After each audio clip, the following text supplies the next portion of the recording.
नुकत्याच पार पडलेल्या विधानसभा निवडणुकीत ओबीसी आमदारांचा टक्का हा वाढलाय।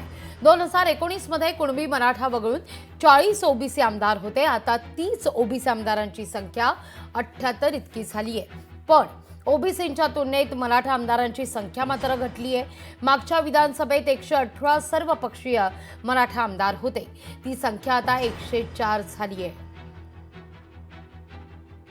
ओबीसी प्रवर्गातून आरक्षणाच्या मागणीकरता मराठा समाजाचे नेते मनोज जरांगे पाटील यांचे राज्यात वर्षभर आंदोलन सध्या दगदगतंय। पण विधानसभा निवडणुकीत मराठा आमदारांची संख्या घटलेली आहे, ओबीसी आमदारांची संख्या मात्र वाढल्याचं पाहायला मिळतंय। पाहूया आपण ग्राफिक्सच्या माध्यमातून समजून घेऊया काय सध्या परिस्थिती आहे। मराठा आमदार आपण पाहूया। 2019 ला विधानसभा निवडणूक पार पडली तेव्हा होते आमदार 118, आता आमदारांची संख्या आहे 104।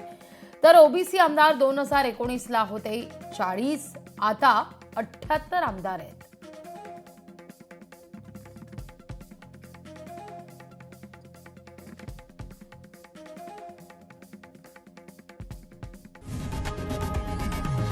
लोकशाही मराठी ऐका, पहा, जागरूक रहा।